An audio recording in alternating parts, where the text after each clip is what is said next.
大家好，我是多多。在看视频之前，请给我点个小爱心，您的鼓励是我进步的最大动力。随着年龄的增长，75岁的老张明显感觉自己不再年轻。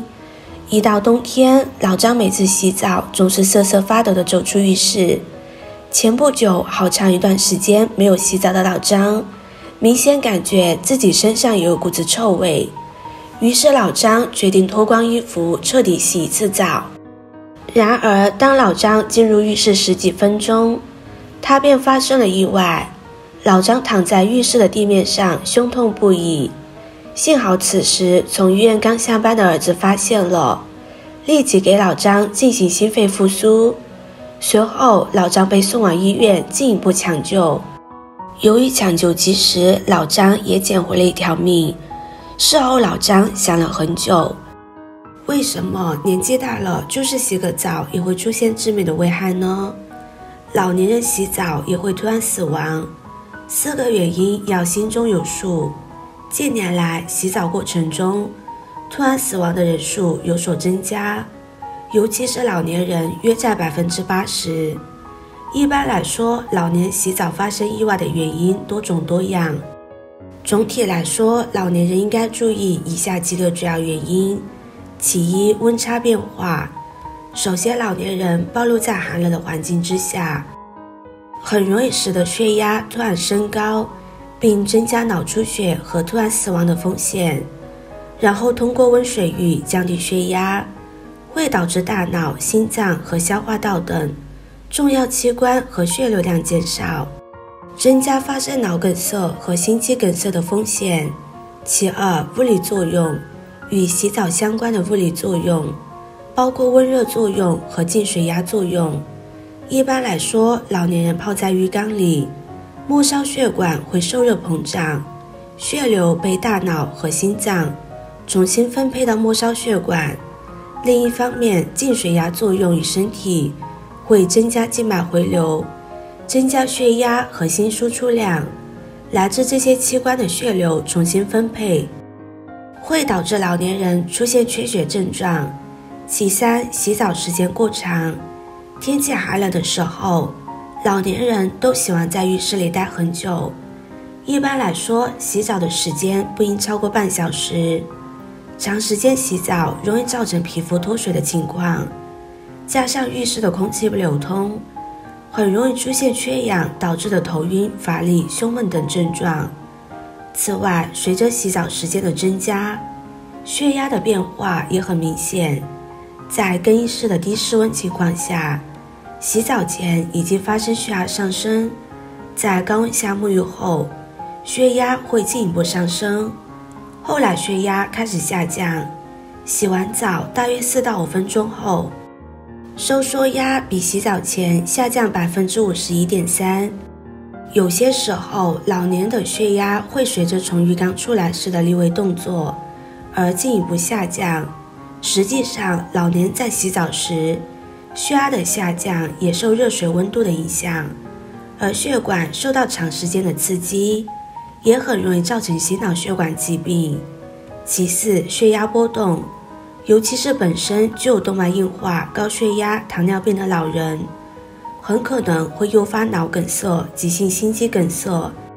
一般来说，老年人使用超过42度的水洗澡，洗澡后的血压下降可持续长达12个小时。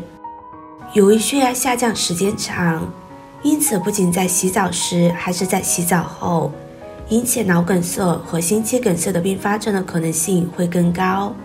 一旦如此，老年人很可能会晕厥或头晕，从而发生跌倒和溺水事件。最后，老年人长时间高温洗浴会因出汗而导致脱水和高凝状态，进一步增加患脑梗塞和心肌梗塞的风险。老年洗澡时注意5点更安全。冬天来临，气温骤降，即使在室内没有暖气的房间和浴室里，室温在10度以下的情况也不少见。如此低的温度很容易造成老年人洗澡的意外事故。因此，老年人为了保证洗澡时的安全，一定要做好以下5点。其一，减少洗澡时的温差，用暖气加热容易冷却的更衣室、浴室、卫生室是最有效的对策之一。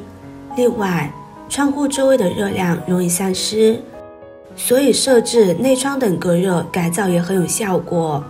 有条件的老年人可以住在有独立卫生间的房间里，在洗澡时先开好空调和浴霸，等温度适宜了再进行泡浴或淋浴。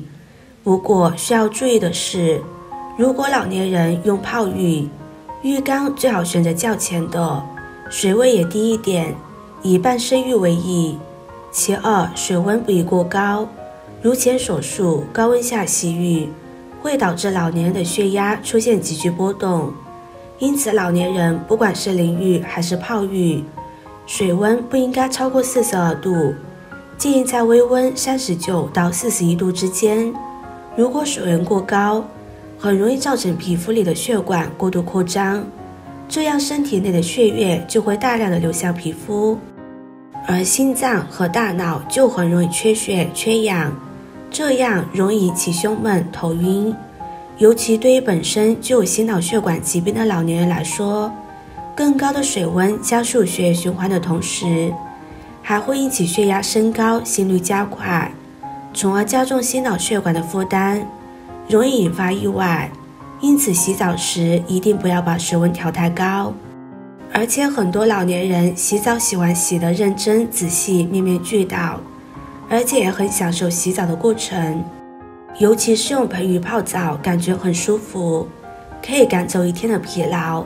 可是殊不知，洗澡时间过长，反而容易增加人体的疲劳感，进而造成心脏缺血缺氧，严重者还容易导致冠状动脉发生痉挛，产生血栓。因此无论是淋浴还是盆浴，都要注意掌握好时间。一般淋浴洗上个10分钟即可，而盆浴最多泡个20分钟。其三，正确选择洗澡时间。在现实生活中，很多人喜欢晚上吃完饭后就给自己冲个热水澡，但这样做对健康十分不利。主要是因为刚吃完饭，肠胃需要消化食物，这个时候肠胃需要调用身体中的一部分血液过去。若是饭后马上就洗澡，会减少消化道中的血液，这样不利于肠胃的消化吸收，引起肠胃不适。经常如此会给肠胃带来健康问题。再是跟上面提到的一样，不止肠胃供血不足，心脏、大脑等部门也容易出现供血不足，进而可能发生意外。因此对于老年人而言，正确选择洗澡时间是非常重要的。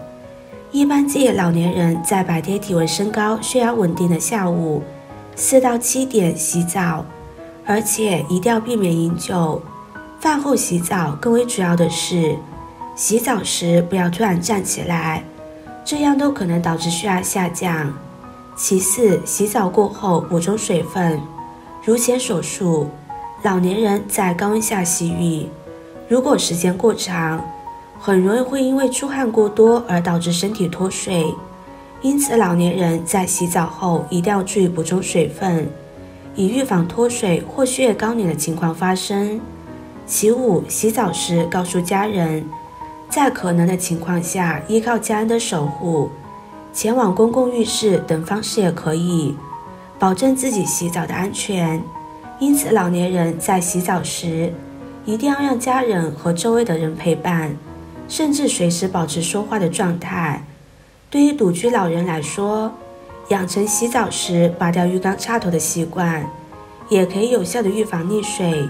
总而言之，即使是平时身体健康的老年人，洗澡时也可能引起血压变化，维持体温的生理功能也会降低。此外，患有高血压、糖尿病、动脉硬化的老年人，在洗澡时更容易引起血压急剧上下波动，从而危害健康。因此老年人在洗澡时应该特别注意。今天的文章就分享到这里了。如果您觉得对你有帮助的话，可以收藏起来或分享给身边的朋友。别忘记点赞、收藏，点击我的头像，可以看到更多精彩内容。我们下个视频见啦！